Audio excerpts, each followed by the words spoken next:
Merci beaucoup Isabelle pour cette introduction et ravie d'être avec vous ce midi. Merci beaucoup d'être venue pour m'écouter plutôt que de profiter peut-être des derniers jours de beau temps. Vous êtes très motivés, donc tant mieux.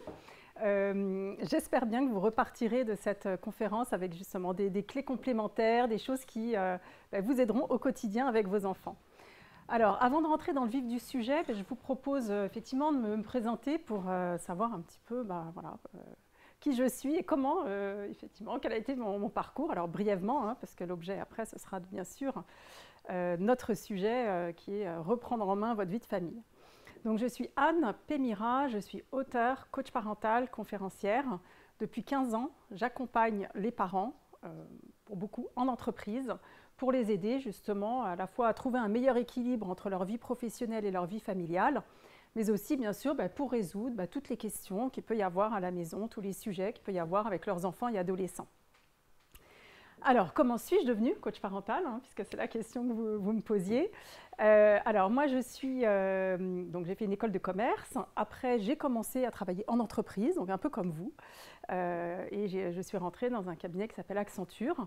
Et après quelques années, et alors que j'avais déjà 2 enfants, j'ai trouvé que finalement, ce n'était pas aussi facile que ce que j'avais envisagé avant d'en avoir. Je pensais que ça arriverait tout très naturellement. Mes enfants n'étaient pas arrivés avec le mode d'emploi, et c'est l'expression que j'aime bien utiliser aussi. Et du coup, je me suis posé pas mal de questions, et c'est là où j'ai découvert l'approche que je vous présenterai tout à l'heure, qui s'appelle Calmer Parenting, que j'ai mise en application. Et très vite, j'ai vu comment ça a transformé notre vie de famille. Donc j'étais à la fois impressionnée par les résultats, je me suis passionnée pour ce sujet de la parentalité, et c'est comme ça que j'ai décidé, après 15 ans dans le conseil, de passer donc, du conseil en entreprise au conseil en parentalité. Alors ça ne s'est pas fait du jour au lendemain, je me suis formée auprès de la personne que j'avais rencontrée au départ, la spécialiste du comportement et des apprentissages que j'avais rencontrée quand j'ai commencé à mettre en œuvre justement cette approche. Et je me suis formée auprès d'elle sur une période de 2 ans, pour pouvoir justement à la fois approfondir l'approche, mais aussi mieux comprendre les comportements d'enfants, notamment à la lumière des neurosciences, et bien sûr apprendre aussi à accompagner les parents pour les aider à prendre en main tout ça et à les aider au quotidien. Donc, comme je vous le disais, ça fait 15 ans donc, que j'exerce. J'ai déjà accompagné plus de 5000 parents, j'ai animé plus de 500 conférences, ateliers. Je suis l'auteur de 3 ouvrages. Là, j'en ai un 4e qui arrive bientôt. Et je suis sur une note plus personnelle, maman de 4 enfants qui sont aujourd'hui âgés de 22 à 10 ans. Voilà. Alors, peut-être avant de commencer, est-ce que vous pouvez juste lever la main et me dire, alors, qui a des enfants entre 0 et 3 ans? D'accord. Entre 4 et 10? D'accord, il y a des mains qui vont se relever. Et 11 et plus? D'accord. Et tout le monde a levé la main? Est-ce qu'il y a d'autres situations, peut-être des enfants à venir ou des grands-parents aussi Ok. Alors, notre sujet aujourd'hui, donc reprendre en main sa vie de famille. Alors, souvent, les parents me disent qu'ils sont un peu démunis face à des situations. Alors, des situations qui leur échappent, type le dérapage incontrôlé du coucher. Alors, souvent plus avec les petits. Mais ça peut être aussi la gestion des écrans qui amène énormément de tension. Les enfants sont dessus, les ados n'arrivent plus à les détacher de leurs écrans et ça crée de vives tensions à la maison. Ce qu'on va voir aujourd'hui, c'est justement qu'est-ce qu'on peut faire en tant que parent pour essayer de changer certaines choses qu'on a vraiment envie de voir changer chez soi. Souvent les parents me disent que face à des situations, ils se sentent démunis, ils sont décontenancés, ils essayent des choses, ça ne marche pas, ils essayent autre chose, ça ne marche pas. Donc du coup, là, l'idée, ça va être à la fois de vous apporter des clés pour décrypter un peu les situations, mais aussi pour envisager de gérer des situations différemment. Et c'est là où je vais vous proposer des techniques très concrètes et bien sûr, je vais vous proposer aussi des mises en situation pour que vous puissiez voir concrètement comment ça peut fonctionner chez vous. Alors, l'idée, c'est bien sûr que ce soit utile pour vous tous ici présents ou pour ceux qui éventuellement seraient à distance. Donc, n'hésitez pas à poser vos questions, même pendant ma présentation, s'il y a des choses, des sujets vraiment que vous voulez clarifier ou une question que vous vous posez, peut-être en fonction de l'âge de votre enfant. ben surtout n'hésitez pas à lever la main et je prendrai autant de questions que possible dans le temps qu'on a, sachant que je crois que je dois vous libérer pour 14 heures. C'est bien ça? Parfait. Alors, donc notre sujet aujourd'hui, donc être parent et travailler, reprendre en main cette famille. Alors, pourquoi j'ai mis être parent et travailler? Parce que c'est vrai que quand on travaille, ben finalement, on a encore moins de temps avec les enfants. Et donc, parfois, ça peut être encore un peu plus compliqué parce que voilà, vous travaillez, vous retrouvez les enfants, il y a 24 heures dans une journée. Je ne peux pas vous en rajouter une, mais par contre, vous verrez que je vous montrerai comment utiliser au mieux le temps que vous avez avec vos enfants, justement à la fois pour une meilleure relation avec eux, puis pour leur bon épanouissement et pour une ambiance aussi différente à la maison.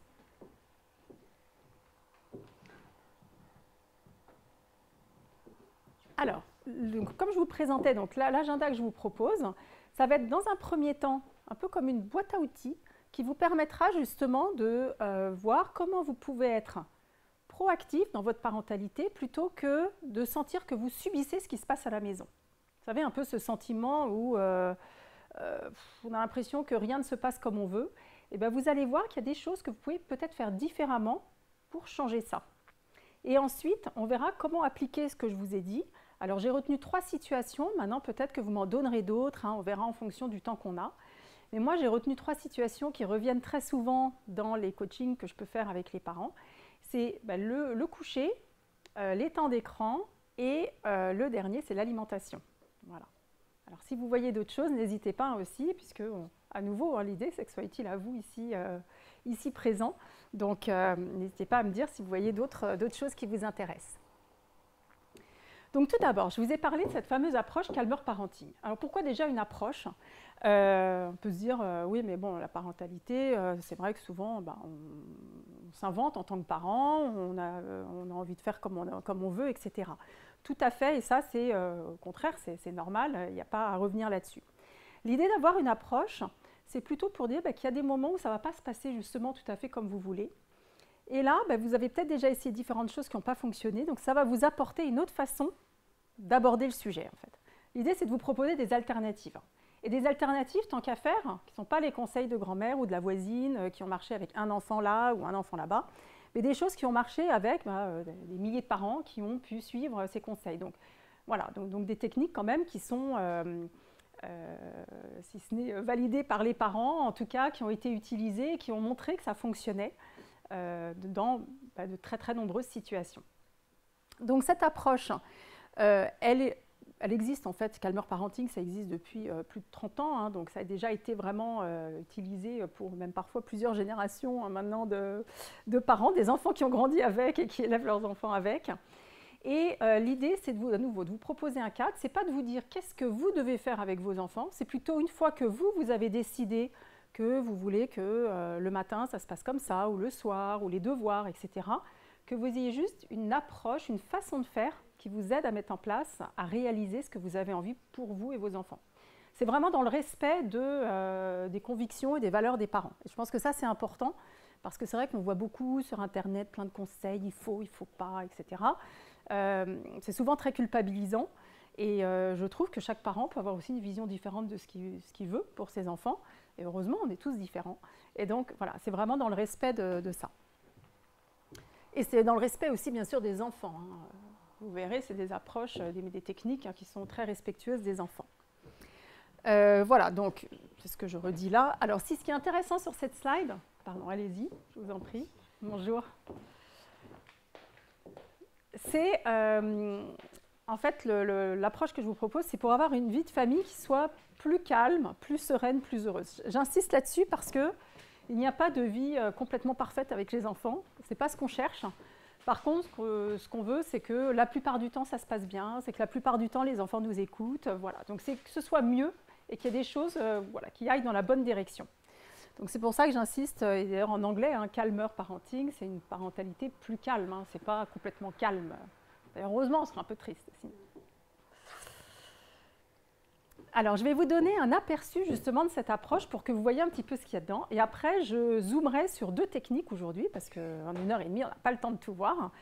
Mais j'en ai retenu 2 qui, vous verrez, sont vraiment applicables comme vous quand on travaille pour le matin, le soir. Il y a plein d'occasions de les utiliser. Donc, je pense qu'elles vous seront utiles. Alors, est-ce que vous voyez déjà la slide?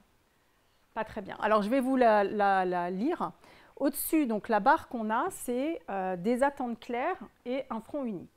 Alors, qu'est-ce que c'est des attentes claires? C'est qu'en tant que parent, vous soyez clair sur ce que vous attendez des enfants. Parce que vous savez, parfois, bon, on s'en rend compte, hein, on dit une fois quelque chose, le lendemain ou quelques temps après, on dit autre chose. Et on se rend bien compte que le manque de cohérence, parfois, ça peut amener des difficultés avec les enfants. Donc déjà, quand on a des sujets comme ça qui ne fonctionnent pas bien à la maison, on se dit, mais est-ce que j'ai été claire sur ce que j'attends de mon enfant? Sur les devoirs, sur les temps d'écran, etc. Est-ce que je dis, bah oui, mais il faut que tu en fasses moins d'écran? Bah ouais, est-ce que c'est clair? Non. Voilà. Donc on va essayer de clarifier tout ça. Ensuite, le front uni, c'est si on est en couple, et que ce soit les parents des enfants, famille recomposée, peu importe, les adultes responsables de la maison, qu'ils essayent d'avoir une vision partagée des choses, parce qu'à nouveau, s'il y en a un qui dit quelque chose et l'autre autre chose, parfois ça peut amener les enfants à faire un peu ce qu'ils veulent au milieu. Et donc, on va essayer de voir comment on peut effectivement s'accorder sur certains sujets, à nouveau les sujets qui vont poser problème, pour justement pouvoir clarifier les choses auprès des enfants et leur montrer que finalement tout le monde dit la même chose, donc ils ont tendance à être plus à l'écoute des demandes. Mais ce n'est pas le tout, hein, parce que s'il suffisait d'avoir une bonne liste de règles, vous l'auriez tous déjà dans votre cuisine. Donc, on a des techniques aussi pour aider justement à mettre un peu en place tout ça, faire vivre tout ça à la maison. Et dans les 5 techniques, on a la première qui est le compliment descriptif. Et après, il y aura aussi le temps de qualité. Ça, on va zoomer dessus. C'est comment aider les enfants à montrer le meilleur d'eux-mêmes. Vous savez, parfois, on dit « Ah, mais votre enfant, il est adorable, hein, il allait chez des amis et tout. » À la maison, comment ils peuvent dire ça? Voilà, c'est comment faire pour que ça se passe aussi à la maison, en tout cas beaucoup plus souvent. Ça, bien sûr, donc, on verra, il y a le temps de qualité qui est de dire passons un petit peu de temps dédié avec chaque enfant parce que finalement, c'est un peu ce dont ils ont besoin. Et puis, on n'a pas fait des enfants pour leur dire toute la journée, fais tes devoirs, va t'habiller, pars à l'école. Voilà, donc, c'est avoir des petits moments, on se pose et puis voilà, on profite un peu et eux aussi. Ensuite, on a la discussion préparatoire. Alors, j'aurais pas le temps de vous la présenter, mais je vais vous quand même dans le détail, mais je vais vous donner les grandes lignes. C'est comment être proactif plutôt que réactif. C'est-à-dire que, vous savez, souvent, les situations à problème, elles sont récurrentes. Hein. C'est les devoirs qui posent problème, c'est l'habillage le matin, voilà, des moments. Donc, plutôt que d'attendre d'être dans le problème pour dire ce qu'il faut faire, on va anticiper, on va préparer les enfants à ça et à ce qu'on attend d'eux à ces moments-là. Et en fait, ça marche très bien. Parce que finalement, on n'attend pas que les émotions soient fortes, que les tensions soient là pour essayer de résoudre les difficultés. Et c'est là où ça rejoint l'idée que j'avais en introduction de vous dire comment être plus proactif et moins subir justement les choses. Pas espérer le matin que tout va se passer le mieux si je ne change rien à ma façon de faire. Voilà, donc on va changer des petites choses pour justement introduire le changement. Ensuite, on a l'écoute empathique, dont je vous parlerai aujourd'hui aussi, c'est comment aider les enfants à mieux gérer leurs émotions. Pourquoi j'ai pris ça? Parce que très souvent, les enfants, on verra, hein, ils s'énervent, ils sont frustrés, ils sont contrariés, et voilà, ça part en vrille. Et puis nous, on est fatigués, on rentre du travail, on s'énerve, et voilà. Après, ça donne des situations où finalement, on se dit, mais quelle soirée j'ai eue avec mes enfants, c'est quand même pas vraiment ça que je voulais. Et donc, vous verrez qu'avec cette technique, on verra tout à l'heure comment justement un peu désamorcer ces situations qui peuvent être tendues, pour revenir plus vite au calme et mieux profiter du peu de temps qu'on a avec les enfants. Ensuite, ne jamais se répéter. Donc là, c'est pour toutes les petites transitions de la journée. Il faut s'habiller, aller au petit-déj, et se laver les dents, etc. Et quand chacune de ces transitions est un peu compliquée, si vous l'avez vécu, ça devient vite très, très difficile et très, très long et tout le monde s'énerve. Donc voilà, ça c'est une technique pour aider là-dessus. Et la dernière qui est sur tout ce qui est récompense et sanctions. Alors, c'est vraiment pas la carotte et le bâton. Hein. C'est pas un gros cadeau et puis tu vas le faire, ou bien attention, sinon ça va faire mal. C'est donner des petites récompenses bien pensées, pas coûteuses, hein, mais qui vont aider les enfants un peu à surmonter les difficultés, parce que parfois, c'est vrai qu'on leur en demande beaucoup, hein, de s'habiller, faire les devoirs, respecter ci, être calme alors qu'ils ont envie de bouger, etc. Donc, ça les aide. Et les sanctions sont là pour Parce que quand on a défini justement des règles, des attentes, et quand elles ne sont pas respectées, c'est qu'est-ce qu'on peut faire qui soit respectueux de l'enfant pour montrer qu'en fait, justement, les limites ont été passées et que pour nous, c'est important que l'enfant voilà, fasse une pause à ce moment-là et puisse... et donc, on a quelques techniques autour de sanctions. Alors, à nouveau, hein, c'est pas taper dessus. C'est des choses tout à fait respectueuses, mais qui permettent de montrer les limites. Voilà, donc à nouveau, alors j'espère que vous ne serez pas frustrés, hein, parce que je ne peux pas parler de toutes ces techniques. En tout cas, je vais faire le zoom sur, comme je vous disais tout à l'heure, les compliments descriptifs et écoute empathique. Alors voilà, donc là c'est l'idée, on court un peu beaucoup, de temps en temps il faut un petit peu se poser. Et justement, dans les moments où on est avec les enfants, moi ce que je propose, c'est d'utiliser cette technique. Alors pourquoi? Je vais revenir un petit peu en arrière. Quelque chose qui est toujours intéressant, c'est que même dans une famille très aimante, un enfant entend en moyenne 9 critiques pour un compliment. Alors, qu'est-ce qu'on entend par critique? C'est dépêche-toi, mais qu'est-ce que tu as encore fait? Attends, c'est pas possible, mais tu n'as encore rien mangé ce matin. Voilà, tout ça qu'on dit facilement, hein, versus un compliment, un truc un peu plus positif. Alors, je ne suis pas là pour vous accabler si ça résonne un peu chez vous, je vais vous proposer une alternative. Mais la difficulté, c'est qu'un enfant, le ressort inné d'un enfant, c'est de vouloir bien faire et de vouloir faire plaisir à ses parents. Mais quand il entend souvent des phrases chargées négativement, il trouve ça difficile de bien faire. Et au bout d'un moment, il est un peu découragé. Et donc, du coup, il n'essaye même plus de faire. Mais comme l'enfant a quand même besoin de votre attention, si l'attention positive est trop difficile à avoir, il se tourne vers la recherche d'attention négative, qui est, et tous les parents sont un peu câblés pareil, hein, je ne mets plus dedans, on est tenté effectivement de dire des choses négatives, et donc l'enfant va rechercher cette attention négative qu'il obtient beaucoup plus facilement. Et donc l'idée de cette technique du compliment descriptif, ça va être justement d'inverser tout ça, et de dire comment observer son enfant, être à nouveau plutôt proactif que d'attendre, de se dire « Ah non, mais tout devrait bien se faire, et puis en fait, ça ne se passe pas comme vous voulez, du coup, commencer à vous agacer. » Et donc, de dire, finalement, qu'est-ce que je vais pouvoir remarquer chez mes enfants qui, finalement, se passe bien, ou plutôt bien, et je vais pouvoir le lui dire. Et c'est là où c'est un peu technique, c'est que souvent, on a tendance à dire des choses comme ah super, génial, t'es super mignon, etc. Donc, on va être un peu dans les généralités, dans les choses presque un peu exagérées. Donc, je vais vous donner un exemple, ce sera plus précis. Votre enfant vous montre son dessin. Qu'est-ce que vous faites? Vous dites bravo, super, t'es un vrai petit artiste. Ouais. Ça dépend. Et en fait, on dit ça parce que on veut être positif, on veut montrer que voilà. Moi, ce que je propose, c'est justement de prendre le dessin, hein, et de le regarder et de dire, par exemple, en utilisant donc le compliment descriptif, mais pour un enfant petit, tu as dessiné à l'intérieur des traits. Il n'y a rien qui dépasse. Tu t'es appliqué. Pour un enfant plus grand, on pourrait dire il y a du jaune, du orange, du rouge dans ton dessin. Ce sont des couleurs lumineuses, j'aime beaucoup. Et vous voyez la différence entre les deux? C'est que dans les deux cas, vous êtes positif. Mais vos enfants, ils sont intelligents. Ils se rendent bien compte que le reste du monde ne leur dit pas qu'ils sont des vrais petits artistes, qu'ils sont géniaux, etc. Donc, ils en déduisent, et à juste titre, que vous dites ça pour leur faire plaisir, et pas parce que vous le pensez. Le compliment descriptif, vous allez avoir le même enthousiasme pour vos enfants, simplement, vous allez être plus précis. Vous allez dire qu'est-ce qui fait que vous trouvez que c'est bien, que c'est mieux, que c'est une bonne activité, que ça va dans la bonne direction, etc. Donc, la différence, et c'est là où on n'a pas forcément l'habitude, c'est qu'on va décrire ce qu'on voit. Prends un autre exemple. Votre enfant se ronge les ongles. Qu'est-ce qu'on lui dit? Arrête de te ronger les ongles. Voilà. Et arrête de, est-ce que ça marche? Arrête de courir, arrête de te ronger les ongles, arrête de taper sur ta sœur. Non, ça ne marche pas. Et Du coup, et en plus, on donne un peu d'attention négative avec ça. Arrête de, il est en train de se... Donc finalement, on le regarde au moment où il fait exactement ce qu'on ne veut pas qu'il fasse.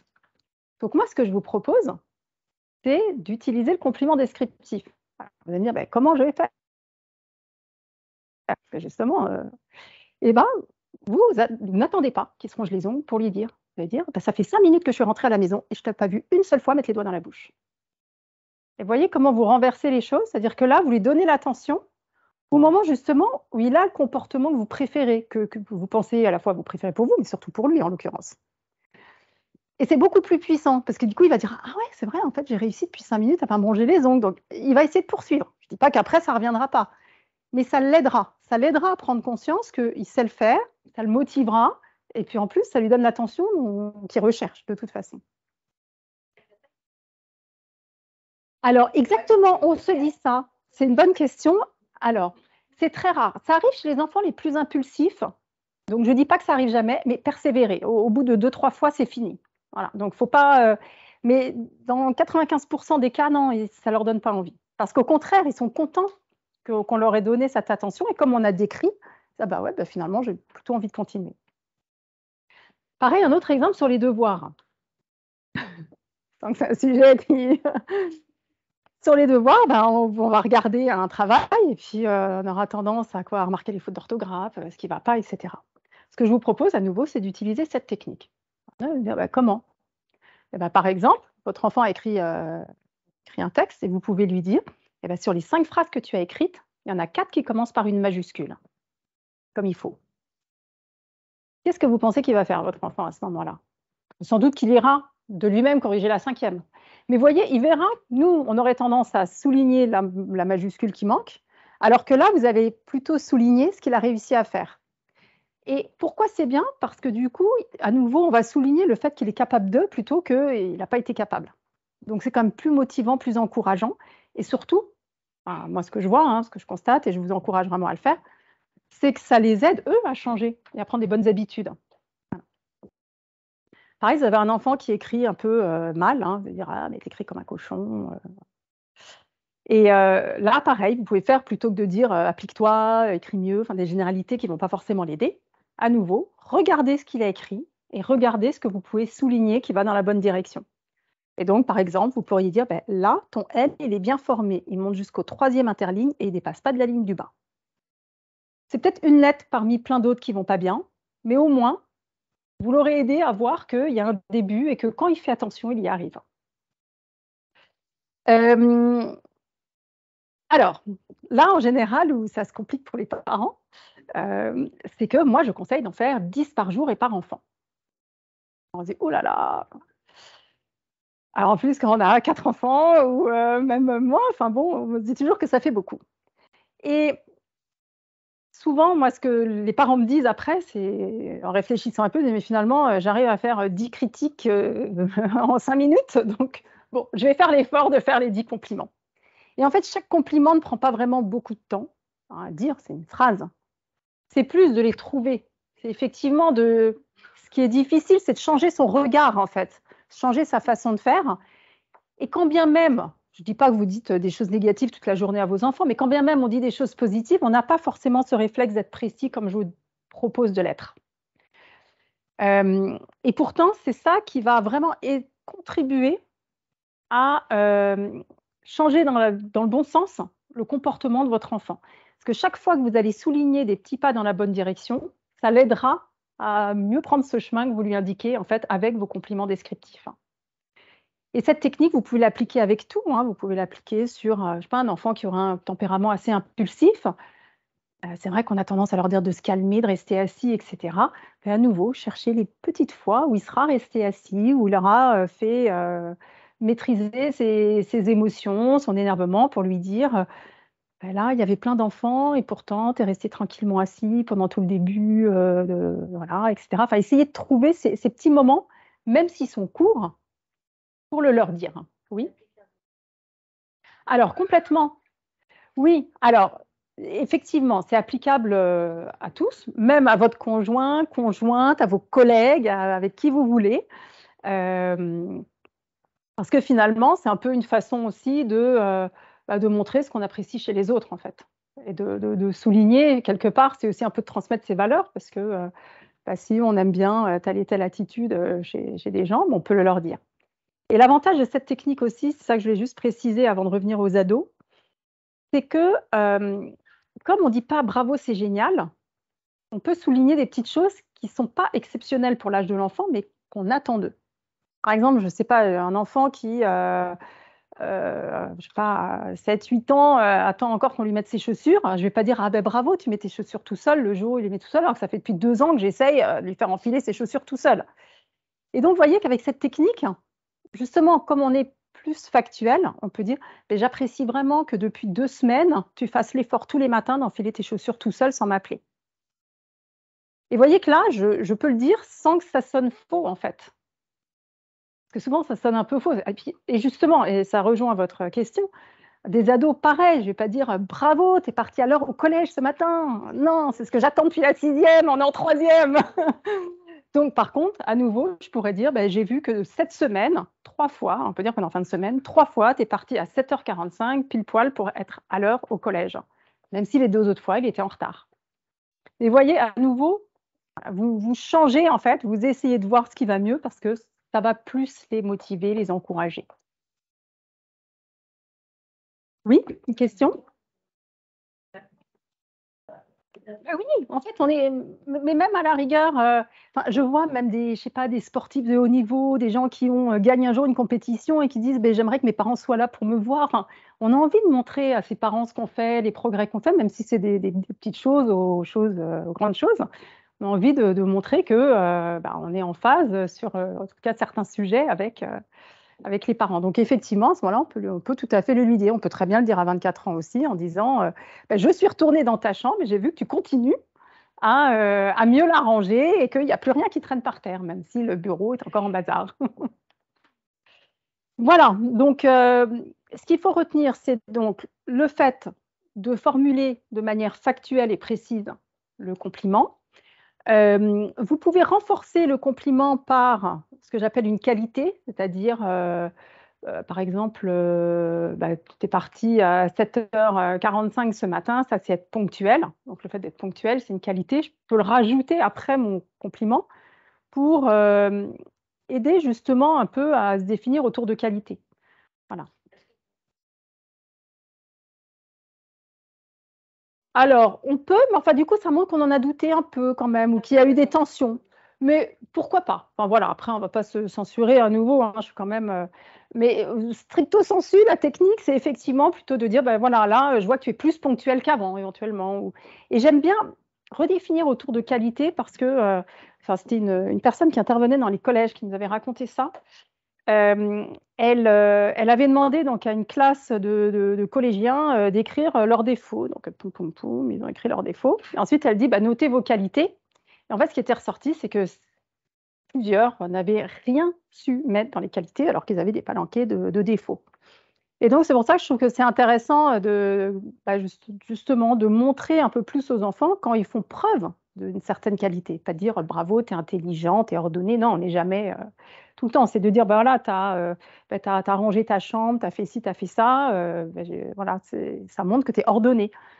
Ou bien tu es, dans l'exemple que je disais tout à l'heure sur le dessin, quand l'enfant a dessiné à l'intérieur, tu t'es appliqué. Sur l'écriture, ça pourrait être tu fais attention aux détails. Voilà, toutes les qualités qu'on aime voir chez les enfants, ça peut être tout ce que vous voulez retrouver chez vos enfants, comme ça peut être la générosité, la persévérance, pour les plus grands, les ados, le sens de l'organisation, le sens des responsabilités. Voilà. Et ça, quand vous voyez quelque chose qui illustre ça, vous pouvez rajouter cette qualité derrière en disant tu as fait preuve de, et vous dites la qualité que vous avez en tête. Alors, donc du coup, qu'est-ce que je vous ai mis là? Oui, c'est la technique un peu pas à pas. Hein. Donc, remarquez effectivement chaque petit pas dans la bonne direction. Pardon, je vais revenir par là. Le faire savoir à son enfant par une phrase simple et factuelle. Alors, je mets sans enthousiasme exagéré. On peut, parce que souvent on est enthousiaste avec ses enfants, mais parfois, c'est bien de pouvoir faire des compliments sans être enthousiaste parce que, comme je disais tout à l'heure, quand c'est quelque chose qu'on attend depuis 2 ans et qu'il le fait, oui, on est content, mais enfin, il y a quand même toujours un peu cet historique qui fait que c'est pas de l'enthousiasme pur, comme quand l'enfant il fait ses premiers pas et que ah, voilà, c'est génial. Donc, lier le compliment à une qualité et 10 fois par jour par enfant. Alors, pour les parents actifs comme vous, moi, ce que je conseille, parce que parfois sur le coup, on n'y pense pas, surtout au début. Ce que je vous conseille, c'est d'y penser, par exemple, sur le chemin du retour. Voilà, vous dites, ben, ce matin, qu'est-ce qu'il ou elle a fait? Qu'est-ce que je pourrais souligner en arrivant? Ou bien, ça peut être une fois que les enfants sont couchés, de vous noter pour le lendemain matin. Voilà. N'hésitez pas à vous faire des petites listes au début, parce que c'est vrai qu'il faut que ça vienne, c'est un peu comme une langue étrangère, on n'a pas l'habitude de parler comme ça. Mais typiquement, voilà, dès que vous arrivez, vous pouvez aussi vous dire, bah, dès que j'arrive, je fais un compliment, quoi qu'il arrive, je vais faire abstraction du sac qui traîne, du cri de je sais pas qui, et je vais dire, par exemple, à un enfant qui vient vous voir en disant, bah, je suis contente, tu viens me voir dès que j'arrive pour me dire bonjour, c'est poli de ta part et ça me fait plaisir, pourquoi pas. Euh, donc, vous voyez, essayez de trouver tout de suite des choses positives à dire aux enfants. Ou bien, si vous avez des enfants qui sont gardés et vous avez parlé avec la maîtresse ou la nounou avant, vous pouvez tout de suite commencer en disant, ah, ben, la nounou m'a dit que tu l'avais bien attendu pour traverser la rue, c'est vraiment important. Et tu as bien écouté la nounou. Voilà. Et donc, vous voyez, tout de suite, vous faites un compliment descriptif.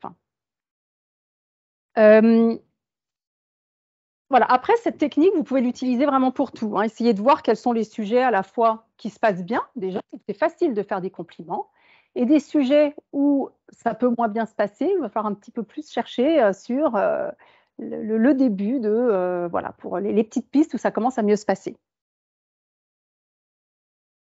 Donc, on va passer à la deuxième technique que je voulais vous présenter aujourd'hui, qui est l'écoute empathique.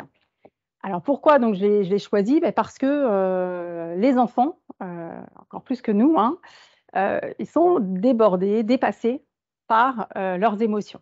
Alors déjà, comme vous le savez sûrement, les enfants ils naissent avec leur cerveau qui est bien développé, mais pas complètement fini en fait, hein, pas complètement développé. Et donc, ce qu'on sait maintenant avec l'imagerie médicale, c'est que bah, ça se développe pendant toute l'enfance. Est-ce que vous savez jusqu'à quel âge le cerveau un peu se structure et se développe? Bon, sachant que c'est toute la vie, mais plus particulièrement, vraiment, il y a une phase entre la naissance et au moment où vraiment l'enfant, il a tout. Hein? Alors, ben, en fait, c'est ça, c'est 25 ans à peu près. De toute façon, c'est ce qui est écrit en tout cas dans les revues médicales ou dans le livre de Catherine Guéguen pour une enfance heureuse. C'est revoir l'éducation à la lumière des neurosciences. Et en fait, ce qui est intéressant avec ça, c'est que euh, les enfants, ils naissent avec tout ce qui leur permet justement de ressentir les émotions. Donc ça, il n'y a aucun problème, ils ont tout. Par contre, ce qu'ils n'ont pas, c'est le cortex préfrontal, qui est la partie du cerveau qui permet de filtrer les émotions, voilà, d'apporter un peu de réflexion, de nuance justement aux émotions qu'on peut avoir. Et donc, l'intérêt de savoir que c'est jusqu'à 25 ans que ça se développe, c'est que finalement, les enfants ne sont pas complètement équipés pour être ce qu'on appelle raisonnables. Ils n'ont pas ce filtre qui est encore complètement là. Et donc, c'est vrai que parfois, ben, on peut attendre d'eux certains comportements, mais qu'ils ne peuvent pas avoir. Et donc, l'idée, c'est de voir comment on peut justement les aider à traverser les moments de fortes émotions pour ben, calmer un peu les situations, puis eux, pour les aider à se sentir mieux, parce que c'est vrai qu'on est très en colère, c'est pas non plus très agréable de rester 1 heure très en colère, de crier, etc. Donc, comment ça s'exprime? Bah, vous devez le voir, hein, c'est la crise pour s'habiller le matin, refus de manger, je jette ma petite cuillère par terre, à dos, je vais claquer la porte parce que je ne peux pas sortir, parce que je ne sais quoi. Donc, c'est souvent des moments tendus, des moments de tension. Et la difficulté, c'est que dans ces moments-là, souvent, ben, nous-mêmes, on a tendance à s'énerver. Pas forcément, parce que l'émotion de mon enfant bah, rejaillit sur moi, et donc moi, je m'énerve aussi. Et c'est ce que j'appelle à ce moment-là ben, la montagne des émotions. C'est-à-dire quelque chose a provoqué l'émotion chez l'enfant, nous, on s'énerve, eux, ils s'énervent encore plus parce qu'ils disent, oh là là, mais qu'est-ce qui se passe? Mon parent s'énerve, et puis voilà. Et après, c'est la crise. Et donc là, c'est ça que je vais essayer de vous montrer aujourd'hui, c'est comment dans certaines situations, vous pouvez aider l'enfant à traverser ses émotions. Mais ce qui va demander aussi que vous mettiez vos émotions de côté pendant ce temps-là pour être un peu disponible pour ce moment-là et pour être disponible à votre enfant. Alors à nouveau, on ne cherche pas à être parfait tout le temps, etc. Mais vous verrez que quand on y arrive, c'est quand même satisfaisant de se dire ça aurait pu dégénérer. En fait, non, voilà, j'ai réussi à calmer plus vite la situation.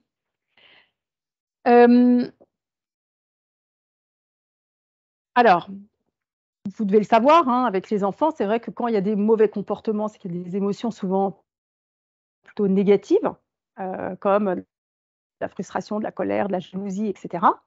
Et donc, du coup, quand vous allez voir qu'une situation comme ça se présente, c'est qu'est-ce que vous pouvez faire? Et c'est là où moi, je conseille en fait d'utiliser donc ce que j'appelle l'écoute empathique, qui va consister à, comme je vous disais déjà, mettre ses émotions de côté, donc ça c'est le plus dur. Si vous voyez que ça commence à s'énerver, déjà, je sais pas, vous allez prendre un verre d'eau, vous allez faire quelque chose pour vous-même vous poser un peu, vous dire de toute façon, ça sert à rien que je m'énerve, ça va aller nulle part. Et ensuite, revenir vers l'enfant, l'observer, dire mais qu'est-ce qui lui arrive là? Qu'est-ce qu'il peut ressentir pour, je sais pas moi, un petit jeter ses Legos partout, pour un plus grand déchirer son cahier de devoirs, en faire une boulette de la feuille et l'acheter, pour un ado d'être très désagréable. Voilà, quelle que soit la réaction. Et donc là, j'ai dit bah, voilà, qu'est-ce qui lui arrive? Et c'est là où moi je conseille aux parents donc d'essayer de mettre des mots sur l'émotion de l'enfant en lui disant une phrase où il va supposer. Donc il va dire par exemple, j'ai l'impression que tu es vraiment furieux contre moi pour me dire ça. Plutôt que de dire ne parle pas comme ça, c'est inacceptable, tu ne peux pas dire ça, etc. Et pourquoi faire ça? Parce que finalement, je vais montrer à mon enfant que je m'adresse en fait à cette partie-là qu'il ne maîtrise pas, qui est sa partie émotionnelle, et qu'il n'arrive pas à gérer à ce moment-là. Ça ne veut pas dire que je ne vais peut-être pas mettre une conséquence, une sanction derrière, éventuellement, si je juge que c'est nécessaire. Mais là, sur le coup, ce n'est pas le fait de dire c'est inacceptable qui va calmer la situation. Donc, j'ai plutôt essayé, moi, de dire avec des mots ce que l'enfant, l'ado, peut ressentir. Je vais prendre un exemple. À la rigueur, ce n'est même pas une situation tant de crise que ça. Mais par exemple, vous avez un ado qui arrive et qui vous dit ah, j'ai eu 13 en maths, c'est complètement nul. Qu'est-ce que vous êtes tenté de dire? Ben non, c'est pas mal. Voilà. Et vous voyez que là, en fait, pourquoi on dit ça? Parce qu'on veut rassurer votre ado. En fait, rassurer ne rassure pas.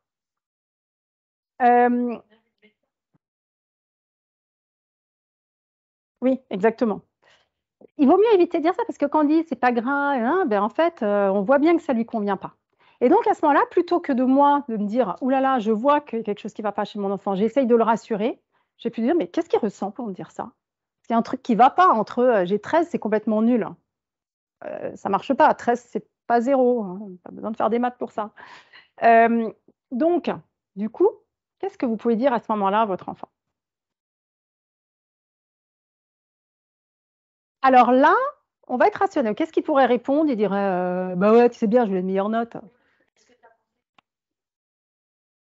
Oui, alors c'est plus dans cet esprit-là. Tu pensais mieux réussir. Donc si je pensais mieux réussir et que j'ai pas réussi, je suis déçue. Donc en fait, on peut lui dire bah, j'ai l'impression que tu es vraiment déçu par ton 13. Et là, il va sans doute dire oh ouais, c'est vrai que vraiment j'avais bossé, je comprends pas, mon copain il a plus. Mais vous voyez que ça m'a tout de suite, on a plus envie de répondre à ça que c'est pas grave. Ben, si c'est grave pour moi, puisque je viens de enfin, sans le dire comme ça, je l'ai exprimé en fait. Voilà. Et en fait, c'est comment on va faire une lecture différente de ce que l'enfant dit ou fait. Et pourquoi faire ça? Ben parce que, alors là, on peut dire il n'y a pas de crise, c'est pas grave, quelque part, c'est pas grave. Mais quelque part, c'est être quand même plus dans l'échange avec l'enfant. C'est ça aussi que je veux souligner avec cette technique, c'est que finalement, ça facilite la discussion. Et on a tendance à vouloir être très rationnel, dire oui, non, mais ça, un 13, c'est bien. Puis en plus, tu as eu 16 la dernière fois, ça te fera une bonne moyenne, t'inquiète pas. Mais justement, t'inquiète pas, mais en fait, si, tu t'inquiètes. Voilà. Et donc, l'écoute empathique, ça va permettre de faire retomber les émotions. Et une fois que les émotions, sa déception est un peu retombée, il pourra plus facilement parler. Peut-être qu'à ce moment-là, vous pourrez avoir une discussion sur écoute, j'entends effectivement que tu es déçu, mais du coup, qu'est-ce que tu avais travaillé? Bah, qu'est-ce que tu peux peut-être faire la prochaine fois? Ouais, je vais peut-être m'y prendre un peu plus tôt. Là, je m'étais pris la veille. Et vous voyez, ça va l'aider à cheminer lui-même plutôt que d'être bloqué, en fait, dans son émotion. Et quand en plus on a beaucoup d'émotions comme ça, mais parfois c'est des sortes de cocottes-minutes, nos enfants. Donc, soulevons de temps en temps un peu le capot, voilà, avec cette technique de l'écoute empathique. Alors bien sûr, on peut l'utiliser dans des situations, comme je disais tout à l'heure, où c'est vraiment l'énervement, où c'est, je ne sais pas si vous avez des exemples, mais ça peut être, comme je disais, un enfant qui, je sais pas, détruit tous ses jouets ou renverse tout. Et là, bien sûr, on sera tenté de lui dire, mais arrête, mais c'est le bazar partout, je te préviens, tu vas devoir ranger. Voilà, tout ce que, parce que nous, ça nous énerve aussi. Et donc, à nouveau, plutôt dire, mais dis donc, tu vas être super énervé pour faire ça. J'ai l'impression que tu as été très contrarié par, puis vous essayez de voir s'il y a quelque chose que vous pouvez trouver. Mais essayez plutôt de mettre des mots là-dessus. Je pensais à un autre exemple, j'ai oublié. Oui, si. Voilà, un enfant qui vous dit, tu es le plus méchant des papas ou la plus méchante des mamans du monde. Donc, parfois, les parents ils me disent, bah, quand l'enfant il dit ça, oui, mais moi je t'aime. Ouais, mais en fait, quand il vous dit ça, l'enfant, qu'est-ce qu'il veut vous dire? Ben voilà. Et donc, il vaut mieux, du coup, dire, bah, j'ai l'impression que tu es vraiment en colère contre moi pour me dire ça. Alors, soit on sait pourquoi, soit on ne sait pas. Si on ne sait pas, on peut s'arrêter là. Si on sait, on peut éventuellement, enfin, si on suppose, on peut éventuellement dire, bah, c'est parce que tout à l'heure, je t'ai pas laissé prendre mon téléphone, ça t'a peut-être contrarié. Dire, bah oui, j'aurais voulu ton téléphone, voilà. Et au moins, l'enfant peut s'exprimer. Mais vous voyez que l'idée de cette écoute empathique, c'est toujours, quand vous entendez, vous voyez quelque chose qui vous paraît déplacé, hein, donc déplacé dans le sens où ça vous touche aussi, ça peut vous énerver, etc. Bah, c'est justement là où il faut utiliser cette technique. Alors, il y a des jours où on y arrive, des jours où on y arrive moins, c'est pas grave. Le tout, c'est d'y arriver de temps en temps, le plus régulièrement possible. Mais plus on le fait, moins il y en a aussi. Parce que du coup, cette technique, en fait, elle aide aussi les enfants à prendre du recul par rapport à leurs émotions, puisqu'on met des mots dessus. Et au moment où ils le ressentent, donc ça les aide après à se dire, ah bah oui, là, effectivement, là, je sens que ça m'arrive. Et on peut leur apprendre aussi, petit à petit, pour ceux qui sont les plus impulsifs, etc., à gérer un peu ça autrement. Et bien, en fait, c'est un peu le principe de ce livre, c'est un petit peu justement ce que je disais tout à l'heure, et je n'ai pas le temps de vous présenter là, mais la discussion préparatoire, c'est d'aider les enfants à se projeter dans des situations qui vont venir pour leur dire, bah, qu'est-ce que tu peux faire à ce moment-là de différent de ce que tu as fait par le passé. Et qu'est-ce qu'on attend de toi à ce moment-là? Même si tu es très en colère, ben, ça ne va pas être d'aller taper le petit frère ou la petite sœur, mais peut-être d'aller taper un coussin à la place, ou d'aller le dire, ou d'aller voilà, l'exprimer autrement. Ce n'est pas de ne pas être en colère, parce que de toute façon, ils le sont. On ne peut rien contre ces émotions. C'est plutôt leur apprendre à gérer autrement leurs émotions. Parce que justement, le risque un peu quand on dit c'est pas grave, t'inquiète pas, etc., c'est que, en fait, si je reprends l'exemple du 13 tout à l'heure, je lui dis bah non, mais c'est pas grave. En fait, l'enfant, il avait un problème au départ, c'est qu'il était déçu d'avoir une note qui n'était pas celle qu'il voulait. Mais quand on lui dit c'est pas grave, il a un deuxième problème, c'est qu'on lui dit qu'en fait, il ne devrait pas ressentir cette émotion. En fait, par rapport à l'approche que je proposais tout à l'heure, toutes les premières techniques sont là pour être finalement un peu en mode prévention, c'est-à-dire que je vais faire en sorte que la plupart du temps, ça se passe bien et que je n'ai pas besoin de récompense ou de sanction, en fait. C'est plus l'outil un petit peu complémentaire pour ajuster à la fin, mais l'idée, c'est plutôt d'être en amont, en fait, de tout ça. Parce que je ne peux pas être dans un truc où c'est tous les jours il y a des choses qui ne vont pas, où j'ai l'impression de devoir mettre en place des sanctions. Non, je veux justement être plus proactif et dans l'anticipation pour que ça se passe bien la plupart du temps, ou quand je sens que ça commence à monter, pouvoir faire redescendre un petit peu les choses. Obligé, enfin, on n'attend pas une confession de la part des enfants quand on leur fait de l'écoute empathique. L'écoute empathique, c'est juste de leur montrer que nous, on se soucie de ce qu'ils ressentent. Après, il y en a qui vont dire, ah oui, enfin, souvent ça aide à libérer la parole, mais on n'attend rien en fait. Si à la rigueur, il veut rien dire, il dit rien. Si il crie, après je dis, oh là là, j'ai l'impression que tu es super énervé, que ça ne va pas du tout. S'il vous dit rien, il vous dit rien. N'empêche que, je ne dis pas que c'est un coup de baguette magique, mais ça aidera quand même. Les parents ils me disent toujours que même si sur le coup, on a l'impression que, en fait, il se calme plus vite, enfin, ça va mieux derrière, ça fait quelque chose, ça fait toujours quelque chose quand même de positif. Et oui, il y en a qui vont le dire plus facilement que d'autres, mais plus vous utiliserez cette technique aussi, et du coup, c'est à vous de faire l'effort de capter des émotions sur des signaux un peu faibles. hein, sur une parole, comme je disais tout à l'heure, le 13 c'est nul,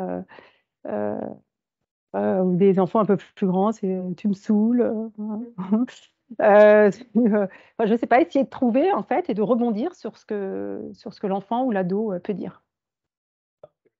Alors, on peut le dire, on peut dire, moi j'ai besoin de calme, mais ça suffit pas toujours, effectivement, parce que parfois lui-même, s'il est un peu dépassé, il n'arrivera pas à prendre en compte notre besoin, puisque son besoin à lui d'émotions retombées n'est pas là, il est encore complètement dépassé.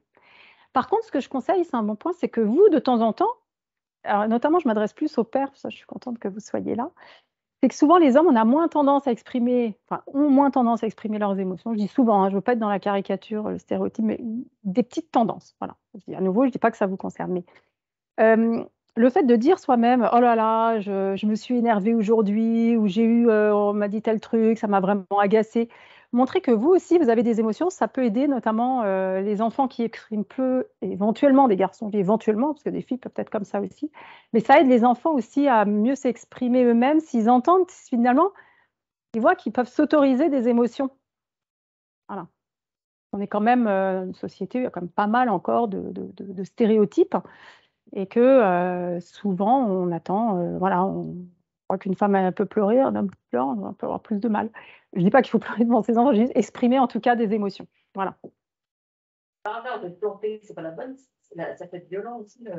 Oui. L'action, tu peux pas dire à n'importe qui. Oui, alors c'est pour ça aussi, je dis toujours, j'ai l'impression, on dirait que, vous faites bien de souligner, moi je ne dis jamais tu es, c'est toujours une hypothèse que je fais. Parce que je ne veux pas plaquer des émotions sur mon enfant et je le connais, je suis quand même parent, c'est moi qui le connais mieux sans doute que n'importe qui d'autre. Cependant, je ne suis pas dans sa tête. Donc toujours bien montrer que c'est vous qui supposez. Voilà. Et puis effectivement, de temps en temps, ça peut un petit peu les agacer, notamment les ados. Et pour pas que ça les agace trop, d'ailleurs, il faut vraiment toujours trouver une émotion dont la force, en tout cas, est en phase avec la réaction. C'est-à-dire que si un ado claque la porte, vous dit des horreurs et tout, faut pas lui dire j'ai l'impression que tu es un peu énervé. Non. Non, c'est dire mais dis donc, mais tu es furieux contre nous. J'ai l'impression vraiment que ce qu'on t'a dit tout à l'heure, tu n'as vraiment pas plu et là, que tu es vraiment, vraiment pas content. Et il faut le ton aussi. Hein, faut le... Oui, bah après, on voit un petit peu. Et puis, s'il continue à réagir un peu de façon un peu véhémente, continuez toujours dans le. Donc, j'entends que vraiment là, c'est vraiment très fort ce que tu ressens parce que bah, tu continues à en parler. Je vois que c'est un sujet qui est important pour toi. Voilà, puis après, on essaye de revenir sur son sujet éventuellement. Voilà. Oui, mais d'où l'idée. Ouais, ouais, mais il faut quand même utiliser et en fait, je ne sais pas si je l'ai là, je ne suis pas sûre, hein. J'ai une illustratrice que j'aime bien qui, je ne sais pas si c'est à la fin, j'ai mise ou pas, une petite carte postale avec les émotions de l'ado. Hein. Je l'adore. Hein. Enfin, sinon je vais vous la décrire. En gros, il y a genre 6 ou 8 visages d'ados. Et en dessous, c'est écrit énervé, content, heureux, gna gna gna. Et en fait, ils ont tous la même tête. Et je trouve ça très drôle parce qu'effectivement, on a du mal à deviner. Et c'est pour ça que là, il va falloir être encore plus subtil. Et peut-être aussi le dire aux ados, pas devant les frères et sœurs. Pour le coup, on parlait des frères et sœurs. Quand ils sont grands, on va éviter de... Oui, ouais, c'est un peu l'attitude. Pardon? Oui, ça dépend. Mais je dis ils peuvent. Ils peuvent.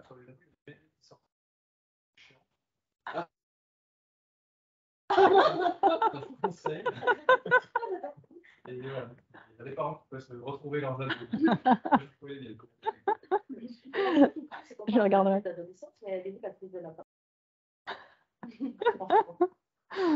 On n'y a pas droit, mais on peut Ah ben, c'est sûr que là, je demande beaucoup d'efforts aux parents. Je reconnais que... mais c'est vrai que être avec des enfants, ils changent, ils grandissent. Voilà. Mais ce qui est bien avec les techniques que je vous propose, et moi, c'est ce que vraiment le bénéfice que j'ai vu, c'est qu'en fait, ça va de tout petit à adulte, en fait. C'est même des techniques qu'on peut utiliser à nouveau avec conjointe au bureau, d'écoute empathique, on peut le faire. Un collègue qui arrive en faisant la tête tous les matins, on peut dire, bah, j'ai l'impression que tu n'es pas très heureux au travail en ce moment. Voilà, je suis posée. Oui, dans les bénéfices, en fait, c'est que, en un aussi, quand vous ne vous énervez pas dans certaines situations, qui sont pourtant, parce que l'enfant, il sait très bien comment vous provoquer, hein, il sait appuyer sur le bouton qui fait mal. Donc, si vous ne réagissez pas à ça, vous montrez l'exemple aussi de dire, bah, moi, je ne me laisse pas comme ça mener par ce qui se passe autour. Si moi, j'ai décidé qu'aujourd'hui, je voulais que ça se passe calmement, moi, déjà, je vais commencer par rester calme. Et je trouve que c'est un message assez fort aussi qu'on envoie aux enfants. Mais c'est possible aussi souvent que si on utilise cette technique quand même pour aider l'enfant de son côté, qui lui n'arrivera peut-être pas à avoir cette attitude. Et moi, ce que j'ai constaté aussi chez en termes de bénéfices, c'est que souvent, ça aide les enfants à mieux socialiser, quand on le fait souvent, parce qu'ils comprennent mieux leurs émotions, ils comprennent mieux celles des autres aussi, donc c'est l'intelligence émotionnelle. Et, et souvent, petit à petit, hein, en grandissant, et ça, j'ai des parents qui me l'ont souligné aussi, c'est que les enfants deviennent eux-mêmes plus empathiques avec leur entourage. Donc voilà, je trouvais que c'était sympa aussi.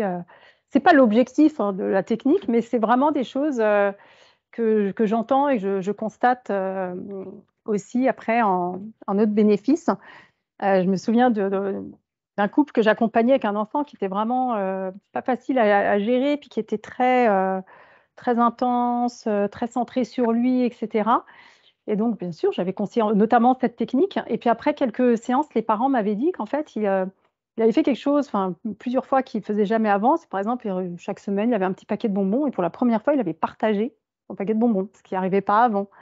Ensuite, dans des discussions, il parlait beaucoup, puis il était plus à l'écoute des autres.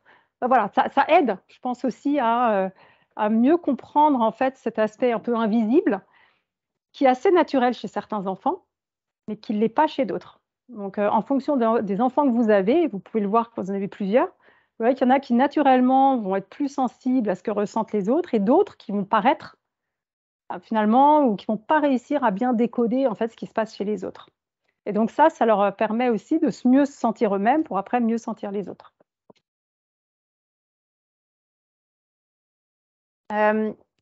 Et juste pour expliquer encore par cette petite image, je ne sais pas si vous la voyez bien là, l'effet de l'écoute empathique, j'aime bien l'expliquer comme ça, c'est qu'en temps normal, notre raison cohabite avec nos émotions. Donc c'est là, vous voyez le côté vert et gris, là, une sorte de petite patate là. C'est une gélule d'ailleurs, un médicament, mais bon, peu importe, c'est juste pour symboliser le fait qu'en nous, on a raison et émotion. Et vous voyez, en temps normal, même si on est un peu énervé, etc., par exemple au bureau, on va quand même réussir notre raison nous dit non, on ne va pas s'énerver maintenant, on va quand même arrondir les angles, etc. Et en fait, de temps en temps, non, c'est plus fort, et puis les émotions montent. Et donc, quand les émotions montent, qu'est-ce qui se passe? La raison, elle ne continue pas, elle, à avoir la même taille, non, elle diminue en fait au-dessus. Et donc, quand on a quelqu'un en face de soi qui est très énervé, si on lui dit d'ailleurs, calme-toi, ça ne sert à rien que tu t'énerves, ce qu'il va vous dire, sans doute exploser en disant, mais c'est pas bien que... Donc, ça ne sert à rien parce que adresser des arguments rationnels à un moment où on est dépassé par les émotions n'a aucune chance d'aboutir. Et donc, typiquement, avec les enfants, c'est... ça, les parents me le disent tout le temps. Alors là, si tu fais tes devoirs, dans 5 minutes, c'est terminé. Alors que l'enfant est déjà super énervé, quoi. Et c'est hyper rationnel. Oui, dans 5 minutes, ce serait terminé. Et combien de temps vous avez encore passé derrière? Ben non, en fait, 1 heure. Et pourquoi? Parce qu'il n'entend pas ces arguments. Donc, il faut d'abord, quand on est dans ces situations, faire rebaisser les émotions pour que la raison reprenne toute sa place. Et en matière de devoir, on a besoin d'une bonne dose de raison. Donc, voilà, repensez à ça quand vous sentez que vous êtes bloqué. Quand ça, là, il y a un truc qui ne va pas, repensez à cette technique. Alors, parfois, on n'arrive pas à deviner l'émotion, ce n'est pas grave, même si on le trouve après, on l'utilisera la fois suivante. Ça arrivera bien encore. Alors, ce que je voulais voir maintenant avec vous, c'était comment justement un peu appliquer tout ça dans différentes situations. Alors, on l'a déjà un petit peu vu, donc là, je pensais commencer par les écrans. Alors, est-ce que c'est un sujet qui vous concerne déjà? Qui me dit pas du tout. Normalement, voilà, quel que soit l'âge des enfants, hein, à part vraiment les tout petits. Quoique parfois, il y a des parents qui me disent que déjà tout petits, les enfants sont très attirés par les écrans. Donc, Déjà, ce qui est intéressant sur les écrans, c'est de voir que c'est quand même assez envahissant, hein, que dès tout petit, les enfants, en fait, dès le primaire, en gros, ils passent plus de temps devant les écrans qu'à l'école, déjà. Pourquoi? Parce qu'en moyenne, en France, je ne sais plus ce que c'est entre 4-5 heures, je ne sais plus par jour. Là, c'était oui, 3h30, voilà, en période de confinement. Bon, c'est un peu particulier. Et donc, les écrans, c'est tous les jours, week-end et vacances inclus, alors que l'école, bah, c'est les jours d'école.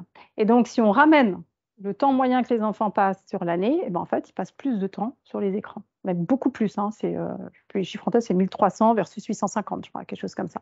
Heure. Donc, vous imaginez l'influence des écrans. Oui?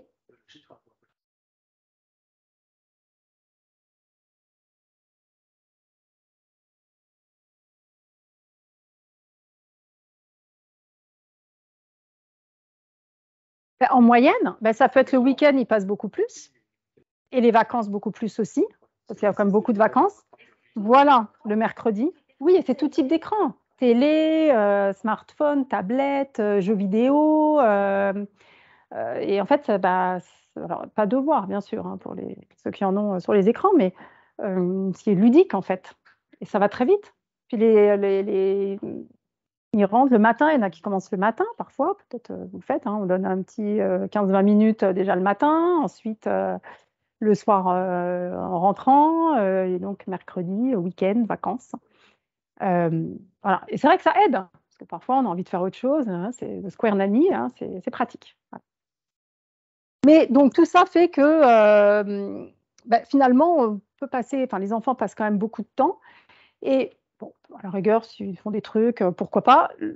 Pour moi, la limite, il y en a deux. C'est que, un, ils ont quand même besoin aussi de sortir, d'activité physique, etc. Il faut quand même vraiment penser à ça. Ils ont aussi, bien sûr, leurs devoirs. Mais deux aussi, ça amène plein d'autres sujets, en fait.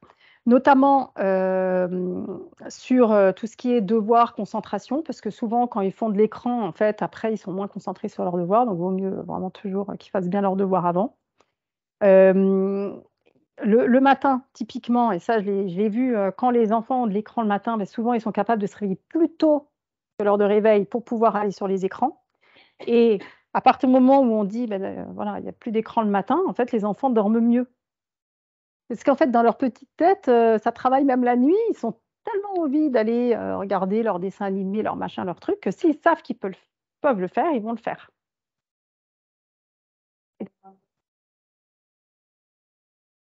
Oui, bah ça c'est compliqué avec les ados souvent. Et justement, ça, il faut en tenir compte aussi avec les ados. Donc, ce qu'il y a, c'est que ces histoires d'écran, c'est tellement envahissant que ça nous amène finalement à avoir, alors, en fonction de ce qu'on décide hein, pour ces enfants, de ce que vous mettez comme priorité, mais si vous voulez mettre des limites ou des règles, euh, le fait d'avoir les techniques que je vais vous proposer, ça va vous aider en fait. Pourquoi?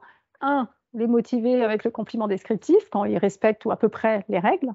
Et deux, utiliser l'écoute empathique parce que forcément, passer d'un moment où c'est les écrans en libre service et le moment où vous allez dire, bah, en fait, là, il y a une limite, on va arrêter à 20h le soir, bah, ils ne vont pas vous dire, ah, bah oui, je comprends très bien ta motivation, papa, maman, pour me mettre des limites à 20h, il n'y a pas de problème, je descends mon téléphone, je ne touche plus à l'écran jusqu'à... voilà.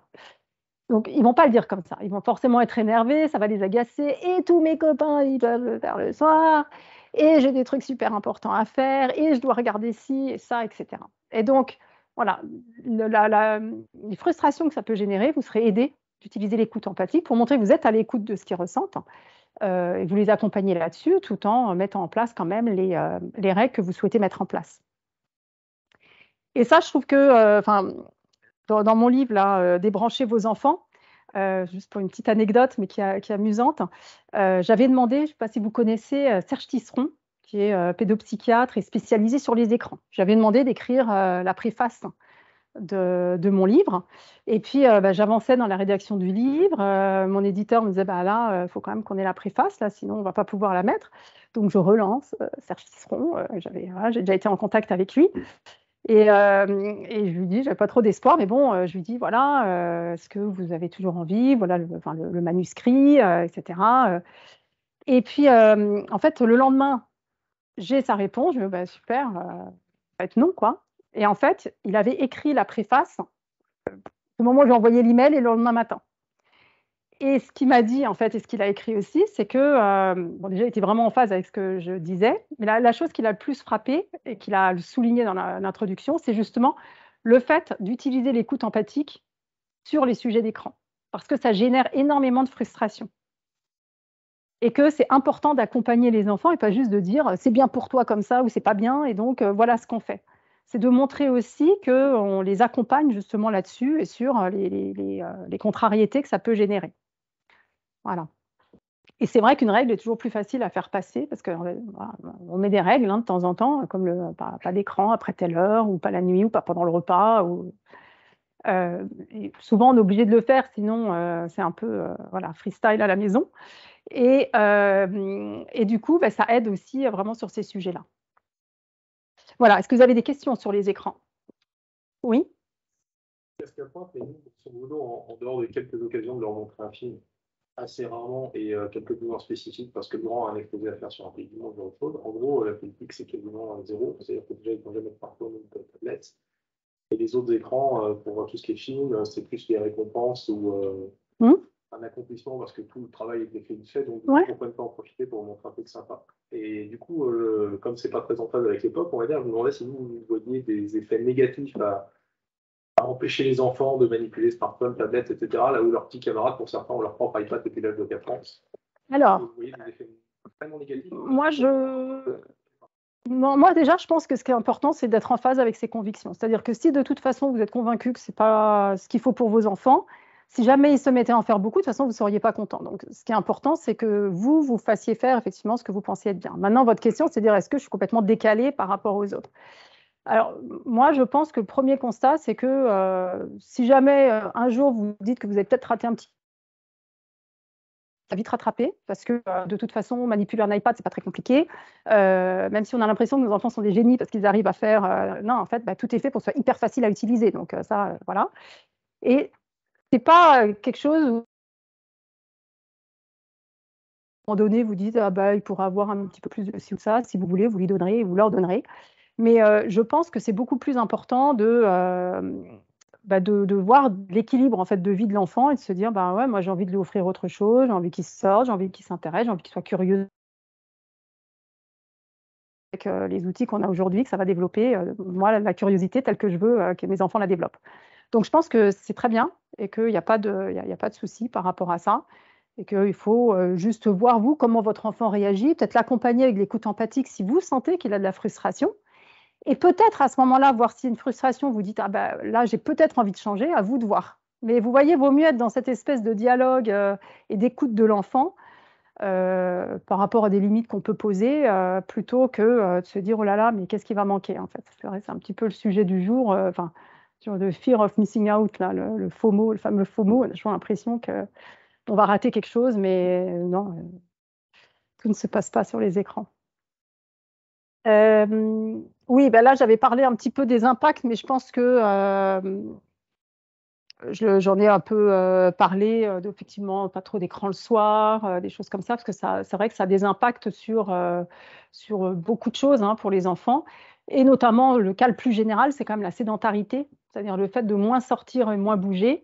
Et que ce soit l'OMS ou les médecins en général s'alertent un peu du fait que les jeunes aujourd'hui, ils ne bougent pas assez. Et je suis assez convaincue que ça peut rejaillir aussi sur la santé mentale derrière des jeunes. Donc, je pense qu'effectivement, il faut être vigilant toujours à l'équilibre de vie qu'on offre de fait aux enfants et aux ados. Et que si on pense que ça ne va pas, voir comment limiter justement peut-être, si on pense que c'est une des causes, comment limiter les écrans et faire en sorte qu'ils fassent autre chose effectivement à côté. Mais très souvent, et c'est ça la difficulté des écrans, c'est que tant qu'il y a un écran qui est disponible, un enfant ou un ado préférera toujours faire l'activité sur l'écran plutôt que de faire un jeu de société ou une sortie. Voilà. Et toujours, 80%. Et donc, parfois, la seule façon de faire en sorte qu'ils s'intéressent à autre chose, c'est de montrer qu'il n'y a pas d'option écran à ce moment-là. Et moi, j'ai travaillé avec des familles, par exemple, qui voulaient sortir le samedi après-midi avec leurs 3 ados, mais c'était jamais possible. Toujours un qui avait un truc, qui râlait au dernier moment, et en gros, tout le monde finissait son après-midi sur les écrans. Et on a mis en place justement le fait que le samedi après-midi, tout le monde sortait, ils allaient faire une sortie à Paris tous ensemble. en posant les téléphones, etc. Et donc, ils ont utilisé les différentes techniques proposées. Et c'était beaucoup plus satisfaisant, du coup, pour les parents et puis finalement pour les enfants, parce qu'une fois qu'ils commencent à s'intéresser à d'autres choses, bah, ils y vont aussi, ils y retournent plus facilement sur ces autres sujets. Alors que plus ils font de l'écran, plus ils ont envie d'en faire. C'est là où moi je conseille déjà d'anticiper. C'est par exemple, c'est pas de dire ce soir tu arrêtes à 21h, je ne sais pas l'heure à laquelle vous aimeriez qu'elle arrête. C'est d'anticiper. Alors si vous êtes en couple, vous voyez ça avec l'autre parent, vous anticipez, vous dites même peut-être dans une semaine ou 2 semaines, et pendant tout ce temps-là, vous préparez en fait. Un, déjà montrer que vous êtes vraiment bien clair là-dessus. Deux, vous préparez le jeune en disant bah, qu'est-ce qui va se passer à partir de la semaine prochaine. Vous posez les questions, les discussions préparatoires. Elle ne va pas être contente, elle va rouspéter. De l'écoute empathique. Et après, effectivement, bah, au moment d'appliquer, peut-être voilà, bien lui rappeler. Mais le fait qu'elle soit préparée, ça l'aidera. Elle ne va pas s'énerver parce qu'elle sait que ça vient en fait. Elle ne sera pas contente. Elle va moins s'énerver. Voilà. Et donc, ça rend les choses beaucoup plus. Moi, j'ai déjà fait même avec des grands ados. Et dites-vous que tant qu'ils sont chez vous, il faut quand même qu'ils respectent vos aspirations, vos valeurs, en fait. Votre valeur, c'est pas de perdre 3 heures, ok, pour une demi-heure par jour, mais pas 3 heures sur les écrans. Voilà. Et donc, je pense que c'est pour ça que c'est important, parce qu'après, le fait de ne pas faire respecter ça, quelque part, ça vous agace, elle le sent, donc ça nuit à la relation, en fait. Et c'est pour ça aussi que je pense que c'est important quand on a des choses comme ça qui vous tiennent à cœur, de réussir à les mettre en œuvre parce que ça aide à la relation aussi avec l'enfant ou le jeune adulte, hein, parfois. Je ne dis pas que c'est facile. Je dis qu'on peut y arriver. C'est pour ça qu'il faut des techniques, parce que c'est compliqué, c'est vrai, mais avec un peu bien réfléchi, en ayant un peu son plan et en le partageant si on est plus de 2 parents, eh ben, on arrive vraiment à faire des choses. Après, si on va couper le Wi-Fi, après, on va peut-être aussi s'arranger pour s'appuyer aussi sur les trucs techniques, hein. Peut-être aussi mettre un forfait avec moins de 4G, en disant ben, on va renouveler ton forfait, mais on va le renouveler sur un truc, voilà, peut-être. Voilà. Ou peut-être pas. Je préfère éviter de passer par là, mais ça dépend. Pourquoi pas? On est là parce qu'on est convaincu. En fait, ce qu'il faut, c'est que nos enfants comprennent qu'on est convaincu que c'est mieux pour eux et qu'on fera tout pour y arriver en restant sans s'énerver et en étant quand même hyper ferme en fait sur le sujet. Voilà. Alors, il faut vous donner des règles, mais vous n'allez pas arrêter à 21h parce que vous bossez, parce que vous avez les impôts à remplir, vous allez organiser les vacances dont votre enfant va profiter après, donc vous avez le droit. Mais ce qui est important, c'est de dire, ou si vous voulez à 9h, comme vous voulez, peu importe, mais vous n'êtes pas obligé d'avoir les mêmes règles. Par contre, vous pouvez exprimer les règles que vous vous donnez. Et ça, c'est important, c'est l'exemplarité. C'est-à-dire, ben, moi aussi, je m'impose des règles. Pas les mêmes, mais j'en ai. Et voilà, et ça, ils entendent quand même. Et parfois, quand ils s'énervent, c'est vrai que j'ai déjà eu des cas comme ça, où l'enfant, il s'énerve parce que justement, on dit, bah, c'est le moment d'arrêter. Là, il commence à voilà, essayer en gros de nous faire partir. Et là, c'est déjà arrivé de dire, mais pourquoi est-ce que tu crois que je reste là si, alors que tu es vraiment désagréable, si ce n'est que je suis convaincue que c'est vraiment important pour toi de poser ton téléphone maintenant. Et j'ai déjà eu des situations comme ça entre parents et enfants. Et voilà, c'est un peu, alors je dis ça, c'est plus avec les plus grands, avec les plus petits quand même. Voilà. Mais en fait, souvent, on se dit que c'est pas possible d'en arriver là. Et c'est ça que j'aime bien voir avec les parents que j'accompagne, c'est qu'en fait, voilà, faisant les choses autrement, on peut y arriver. Alors, bon, bah, du coup, on a déjà bien vu. Est-ce que vous voulez qu'on parle un petit peu du sommeil, du coucher?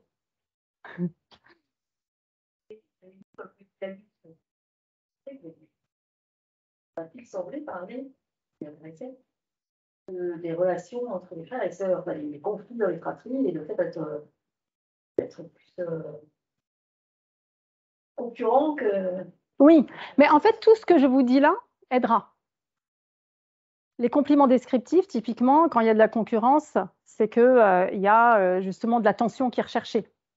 Donc, quand vous donnez l'attention dont chaque enfant a besoin, déjà, les rivalités entre frères et sœurs diminuent. Il y en aura toujours un peu. Je ne peux pas dire c'est normal. Il y a 2 parents et ils sont voilà, plusieurs enfants et ils n'auront pas une attention exclusive, hein, puisqu'il y a d'autres enfants. Mais au moins, on peut vraiment apaiser les choses. Donc, faites déjà ce que je vous ai dit là. Utilisez l'écoute empathique sur justement parfois les relations quand vous voyez que l'un et l'autre s'agacent. Vous pouvez dire justement, je vois que tu étais très agacée par ta sœur tout à l'heure et pourtant, plutôt que de rentrer dans la discussion, tu es partie. Je trouve que tu as fait preuve de maturité. Vous voyez, vous les aidez à gérer leurs relations. Voilà, je vais revenir quand même sur le sommeil parce que ce que je vous ai dit est très vrai et pensez-y, pour moi, c'est la clé. Sur le sommeil, donc, on a effectivement souvent des couchers alors, des enfants plutôt jeunes, dans vos cas. Alors, déjà, moi, ce que je conseille, c'est d'être clair sur le déroulé un peu du coucher. Alors, j'aime pas appeler ça rituel parce qu'on a l'impression que c'est un truc sacré. Non, c'est juste le déroulé. Voilà, comment ça se passe. Ensuite, que si on est deux parents, qu'on se mette d'accord. Voilà. Et dans un premier temps, même, sur vraiment à quel moment, dans quel ordre et à peu près à quelle heure. Parce que le sommeil, c'est quelque chose de régulier. Plus votre enfant se couche à la même heure, plus facilement il s'endormira. Parce qu'en fait, c'est un cycle. Voilà. On a d'ailleurs, nous, je sais pas, enfin, pensez à vous, mais en général, quand vous vous couchez le soir, sans doute que c'est un peu toujours, vous mettez du même côté, etc. Enfin, on a un peu nos propres petites habitudes. Les enfants, on va aussi leur donner dans un peu ce rythme. Ensuite, il faut bien sûr essayer d'apaiser un petit peu les choses le soir, c'est-à-dire faire en sorte, alors plutôt dans le compliment descriptif, justement, que dans attention, arrête de faire ci, etc. Déjà, ça aide beaucoup. Un peu dans l'écoute empathique, quand on voit que l'enfant n'a pas envie d'aller se coucher ou il se relève, on peut lui dire à ce moment-là, j'ai l'impression que tu es contrarié de devoir rester au lit, mais bon, on le ramène quand même dans son lit. Il a un âge où il peut se lever. Et d'essayer d'être le plus régulier possible, au moins dans un premier temps, jusqu'à ce que l'enfant ait cette habitude du coucher et de l'endormissement, en fait. Et si vous avez un enfant qui se relève, moi, ce que je conseille, c'est toujours de le ramener, mais en disant même le moins possible. Éventuellement, au début, un tout petit peu d'écoute empathique, mais après, rien. Vous le ramenez juste dans sa chambre, dans son lit. Voilà. Parce que souvent, ce qu'ils cherchent en se levant, c'est quoi? Voilà. Et donc, après, on leur en donne, mais pourquoi tu t'es levé? Mais tu vois bien que c'est l'heure. Non, non, on dit rien. Voilà, on le ramène. J'accompagne beaucoup de parents là-dessus parce que c'est vrai que c'est un sujet qui est difficile dans la mesure où à partir du moment où l'enfant se relève, déjà, il ne se couche pas, il dort moins bien, on se dit qu'il sera grognon demain. Donc, non seulement ça gâche la soirée, mais on sait déjà que le lendemain va être pourri. En plus, on n'a pas de soirée pour soi, alors qu'on a déjà passé la journée au boulot et qu'on n'a qu'une envie, c'est quand même pouvoir se détendre. Donc souvent, c'est un moment qui cristallise quand même pas mal de tensions et puis c'est le soir, donc tout le monde est fatigué. Donc c'est pour ça aussi que c'est important d'y réfléchir avant, se mettre d'accord si on est deux en amont, hein, sur comment on veut que ça se déroule. Donc, est-ce que vous avez des questions spécifiques là-dessus? Oui.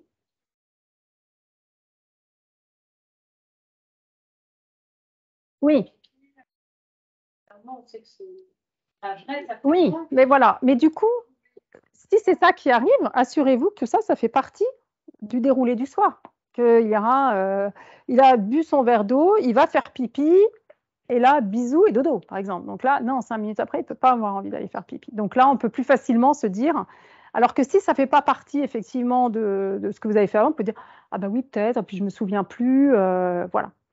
Donc effectivement, vous pouvez, du coup, essayer de mettre ça avant. Ce qui aide beaucoup à partir de 2 ans, c'est aussi de faire des petites discussions préparatoires, c'est-à-dire de demander à l'enfant de vous dire comment ça va se passer. Mais vous lui posez des questions, c'est-à-dire que vous lui dites, par exemple, une fois que j'aurai fait le bisou, qu'est-ce que tu dois faire? Il faut que je reste au lit, par exemple. Pour qu'il arrive à se projeter un peu et justement qu'il soit aussi lui-même déjà dans cette situation du soir, sans y être, dans la journée, au moment où vous le préparez à ça. L'anticipation aide beaucoup en fait pour les enfants qui n'aiment pas être pris de court en fait. Ils n'aiment pas des changements. Une fois qu'ils ont quelque chose en tête, c'est dur pour eux de se dire que ça va pas se passer comme ils avaient prévu. Ils n'ont pas toujours cette flexibilité qu'on va leur donner peut-être petit à petit, mais qu'ils n'auront pas au départ. Alors, j'ai peut-être juste conclure pour que ceux qui doivent y aller puissent y aller et je reste pour vos questions. Ça vous va? Parce que je ne veux pas vous retenir si jamais vous aviez des réunions. Déjà, je veux vous remercier beaucoup pour votre attention. Ça a été vraiment très agréable parce que c'était vraiment dans l'échange et vous étiez très à l'écoute. Enfin, en tout cas, c'est comme ça que je le ressentais. Donc, un grand merci d'avoir écouté cette conférence et cet échange.